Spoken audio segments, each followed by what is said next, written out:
So let's put to bed this idea that Jesus Christ, the Son of God, is also the Father, pretty much based on this one verse in Isaiah, which is actually mistranslated and very misleading.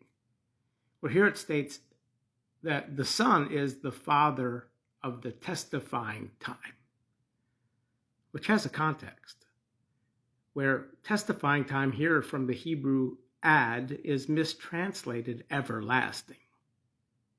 Where if you have the Dabhar work software and you go to volume 1 of Concepts Explanations and you look up witness time, there's a large blurb talking about the Hebrew word ad and the Hebrew word olam, which these word families show us how these translators here have improperly translated these words terribly, making people think that Jesus Christ is the Father.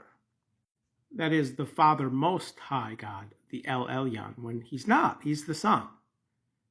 Now, Jesus Christ as Father of the testifying time here, testifying time, ad, corresponds with Psalms 45:7. For your throne, Elohim, is Eonian, which is olam, not ad, and for testifying time, which is ad, two different words, which should be translated differently. Okay, and this verse here in Psalms 45:7 is actually quoted here in Hebrews chapter 1, verse 8, concerning the execution of the judgment of the last days. When we back up to verse 6,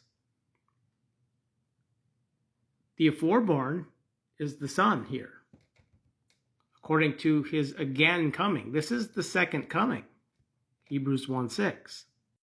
Where, of course, his first coming as a foreborn, Luke chapter 2, verse 7, was in flesh and blood. Okay, so this is the birth of Jesus Christ, the Son of God, the Father Most High, of whom Jesus Christ, as the Son, is not the Father. He is the Father of the testifying time. Hebrews 1:8, where besides, if Jesus Christ was the Father, who is he here leading the aforeborn into the dwellage? The one doing the leading here is not the aforeborn. Where according to the watch time orders, which I talk about in all of my videos, here that the angels are leading on together the outchosen ones. So he, Christ, will dispatch his angels, the angels of his ability in a flame of fire with a great trumpet, and will lead together the outchosen ones. So the point is that the ones doing the leading are not the ones who are being led.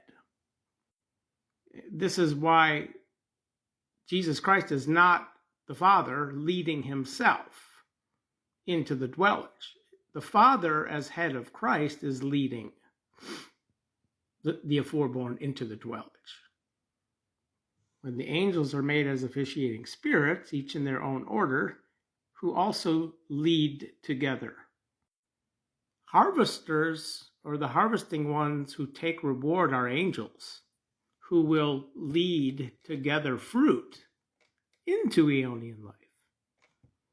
So in the resurrection orders, when the fruit is ready to be harvested, okay, the sum 100, they enter the wedding and they become officiating spirits who take the reward, but then they are leading those who did not yet come into the wedding, which would be the fruit sum 60, where the last is the sum 30.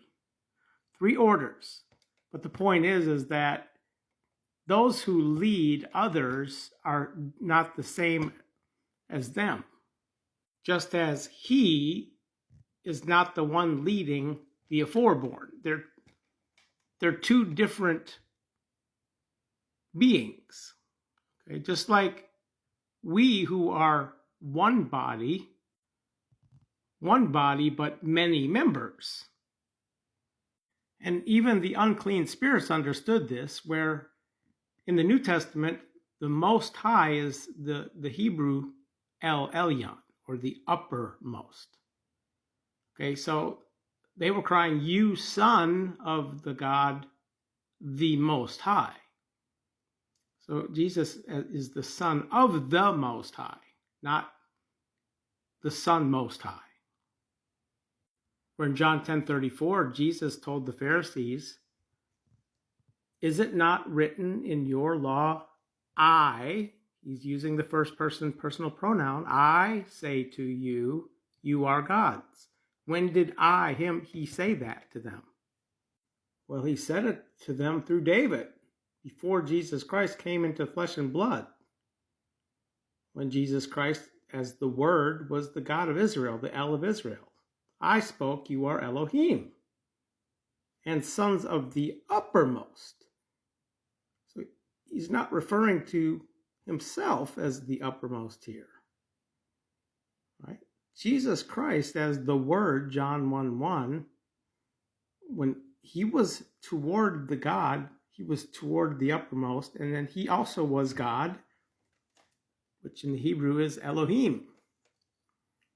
And we too, when we become sons of God, manifested in glory, angels equal to angels, we are gods. That's what Jesus is saying here. In the interior of the Elohim, which is plural. So the point being is that Jesus Christ, even before becoming flesh and blood, was not the Father. Right? He was the Son of the uppermost.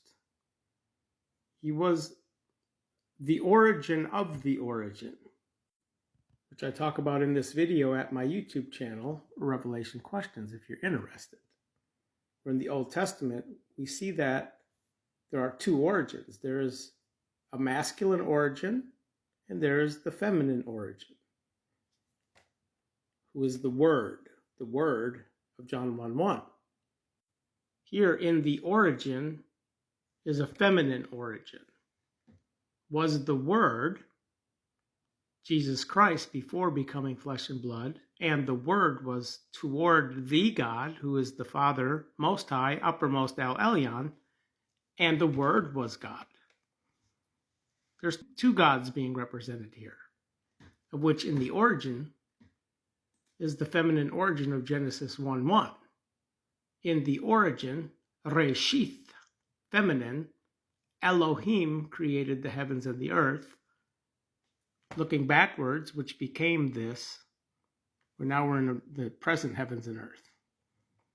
But in the Old Testament, there's also a masculine origin, which is the head, Rosh, masculine.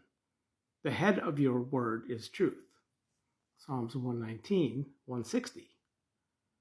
Hence two origins. There's Rosh, masculine, head origin, and then there's the feminine.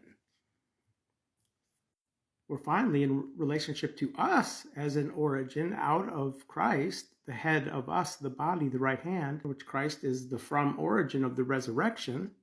And then those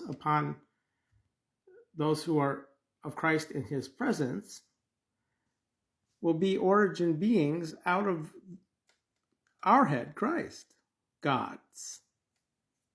Where in this image we could make another glowing circle, where Christ was toward the Father, and the Father and the Son are one, and then we as the body of Christ are all one too.